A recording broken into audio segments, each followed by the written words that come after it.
Zig Ziglar a dit « Votre attitude et pas votre aptitude détermine votre altitude ».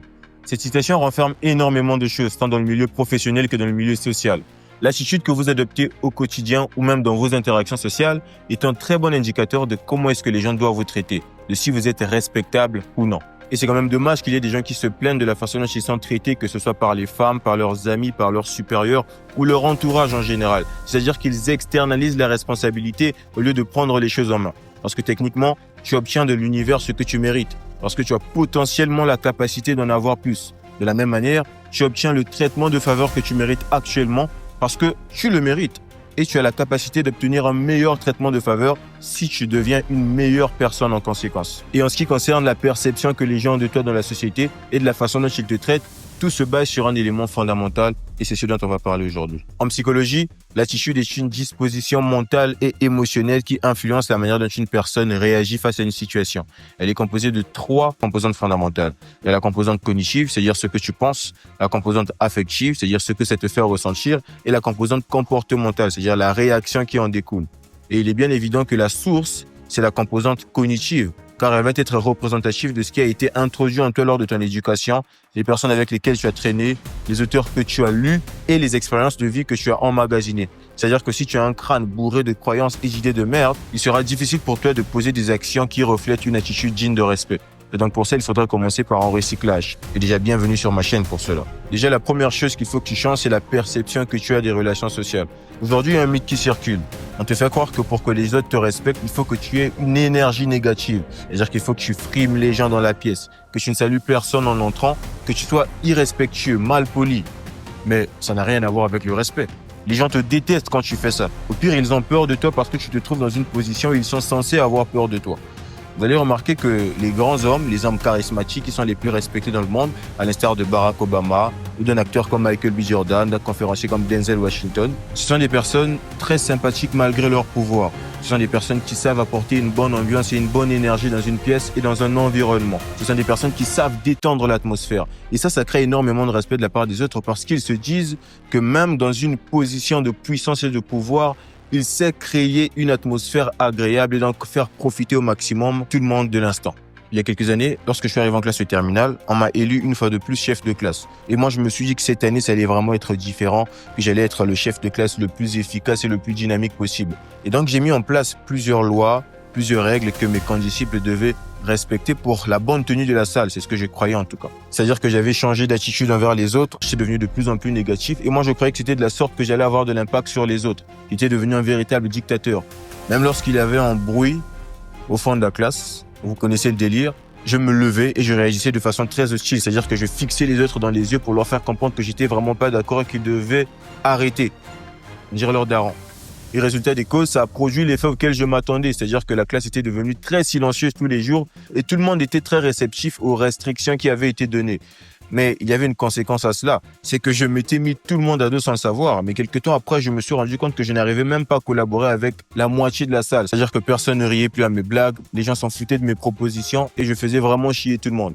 Et ça a duré un peu plus longtemps que cela, mais au bout d'un moment, je n'en pouvais vraiment plus parce qu'on avait l'impression d'être dans une prison ou dans un deuil. Les gens n'appréciaient même plus ma présence. C'est-à-dire que, pour eux, il fallait vraiment que je fiche le camp. Je pouvais dire des choses, ils pouvaient obéir tout simplement parce que j'étais dans une position où j'étais censé m'obéir, la position de chef de classe. Hormis cela, je n'étais pas du tout respectable. Et un jour, je me suis dit que c'en est assez et que ça doit s'arrêter, ça doit changer parce que je n'appréciais pas l'atmosphère qui commençait à régner. Et donc, j'ai décidé de prendre la parole un jour et de dire « Voilà, ne partez pas, il y a une annonce qui va être passée. J'aimerais que vous restiez parce qu'il faut qu'on discute. » Et j'ai fait étalage des faits. Je leur ai fait savoir mon ressenti et j'ai eu l'humble attitude de m'excuser en conséquence. Je leur ai dit que j'étais vraiment désolé de comment est-ce que j'ai pu me comporter durant ce temps. J'ai cru que c'était la façon la plus productive de faire. Et j'ai vraiment prononcé un discours. Et résultat incroyable, à la fin du discours, tout le monde était étonné et tout le monde était vraiment submergé par ce profond discours. Et bizarrement, ils ont commencé à applaudir. Et c'est de là que tout est parti.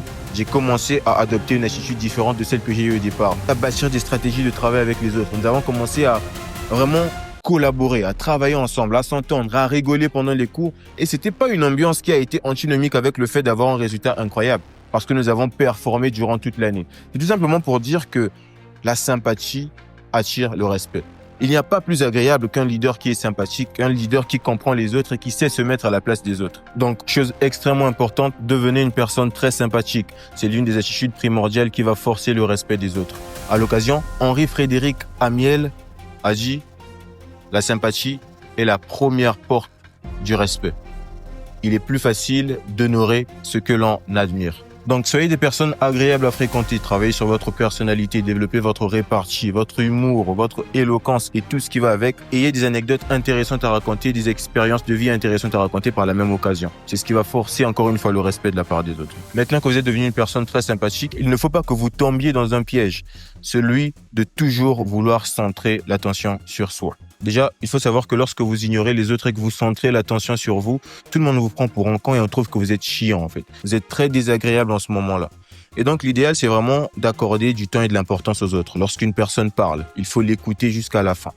Lorsqu'une personne donne son avis, il ne faut pas toutefois montrer que son avis c'est de la merde parce que l'avis c'est la personnalité.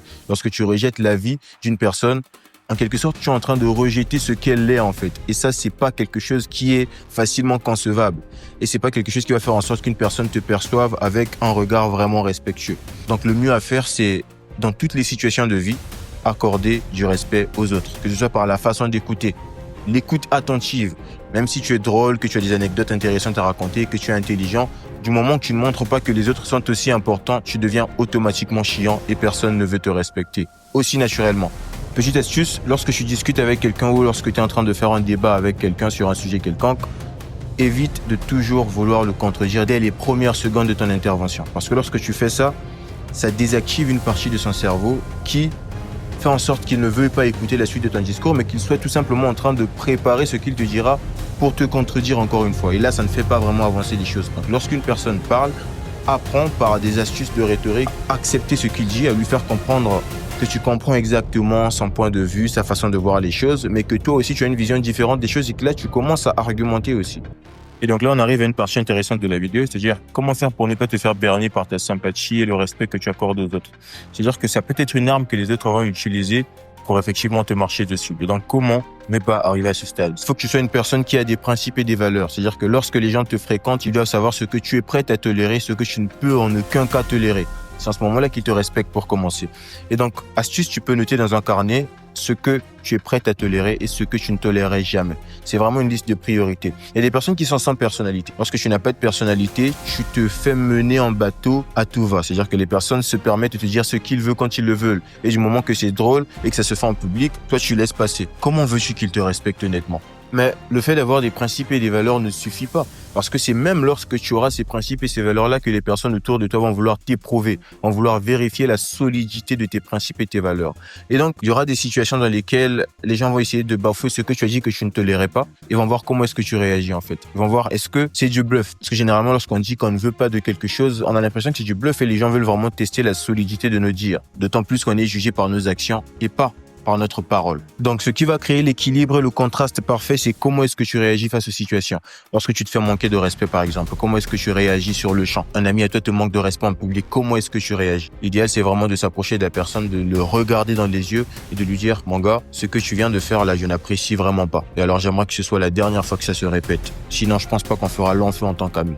Et là, la personne va le prendre personnellement. La personne peut rigoler ou essayer de faire passer l'événement tout de suite, mais au fond d'elle, ça va marquer son esprit. Et c'est à ce moment-là que cette personne réfléchira 2 fois avant de te dire quelque chose de déplacé. Et il y a plusieurs autres situations de vie dans lesquelles tes principes et tes valeurs seront éprouvés. Anecdote perso, il y a quelques années, j'étais en classe de première. Et un jour, on faisait cours de biologie. Et soudainement, le surveillant général est arrivé. Il a demandé d'arrêter ce qu'on faisait parce qu'il avait une annonce importante à passer. C'était quoi l'annonce? Il avait apporté avec lui une liste sur laquelle étaient inscrits tous nos noms et il voulait qu'on signe en fait, que chaque élève puisse signer. Mais il ne voulait pas nous dire pourquoi est-ce qu'on allait signer. C'est-à-dire qu'il nous gardait la surprise entre guillemets pour la fin. Et donc, ça ne dérangeait personne. Tout le monde a commencé à signer dès le premier banc. Et moi, j'étais au fond. Au fur et à mesure que les gens signaient, la liste s'avançait et tout. Moi, je me suis posé la question. Au fur et à mesure que la liste s'avançait, je me suis dit, attends, pourquoi est-ce que je vais signer en fait? Je ne sais même pas pourquoi je signe. Parce que moi, on m'a toujours appris qu'on signe pour accepter quelque chose. Signer, c'est un symbole d'acceptation. C'est dire oui à quelque chose, mais tu ne dis pas oui pour quelque chose qu'on t'a pas dit. Sinon, tu dis oui pourquoi. Et les autres, ça ne les dérangeait pas. Ils étaient en train de signer en mode, ils étaient vraiment au bout de leur vie, on dirait des robots. Ils étaient vraiment en mode dinguerie, on va découvrir la surprise et tout. Et lorsque la liste est arrivée à moi, j'ai regardé la liste, j'ai regardé le surveillant et je lui ai dit avec tout le respect, en tout cas, je ne vais pas signer, monsieur. Et là, c'était vraiment un crime. Il a pété un câble, toute la classe s'est mise avec lui en mode « Mais quelle arrogance, mais c'est quoi, mais quelle impolitesse, monsieur, il faut signer !» On te met une pression de malade. Mais moi, je garde mon calme et je répète encore une fois avec politesse « Monsieur, je pense pas que je vais signer. » Pourquoi est-ce que tu ne signes pas? Parce que je ne sais pas pourquoi est-ce que je dois signer, en fait, ça n'a pas de sens. C'est soit vous me dites pourquoi je signe, soit je ne signe pas du tout. Et là, il me dit « Monsieur, je pense que là, vous manquez énormément de respect.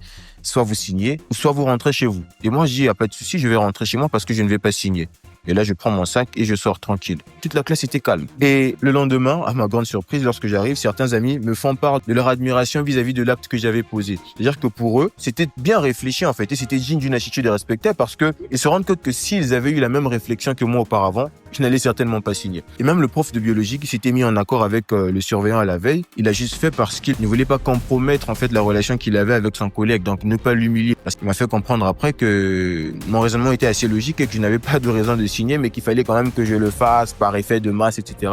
Mais moi, je ne suis pas comme ça. J'ai des principes et des valeurs et je suis prêt à les défendre partout où j'irai, quelle que soit la circonstance, quelle que soit la pression qu'on me met. Et je t'invite vraiment à adopter aussi cette attitude, adopter cet état d'esprit de toujours mettre tes valeurs et tes principes en avant, car lorsque tu les défendras dans toutes les situations, les gens vont énormément te respecter. Donc une autre morale dans cette histoire, c'est qu'il faut vraiment apprendre à être une personne ferme. Comme je l'avais dit dans la première vidéo, être ferme dans ses décisions et ferme dans sa façon de parler, mais tout en étant respectueux. Et c'est un élément qui va vraiment booster la façon dont les gens te perçoivent et ça va améliorer tes relations sociales, quel que soit ton trait de caractère, quel que soit ton trait de personnalité. Donc on va résumer, on a dit qu'il fallait être une personne sympathique, élément très important. Il fallait apprendre à respecter les autres, c'est-à-dire à leur accorder de l'importance. Et finalement, il fallait être une personne qui est ferme, une personne qui a des principes et des valeurs et qui sait s'en tenir, quelles que soient les situations. Et donc pour terminer, il faut que tu saches qu'une bonne attitude, c'est l'équilibre parfait. La sympathie attire, le respect élève et la fermeté impose. Maîtrise ces trois éléments et tu laisseras une empreinte partout où tu passes.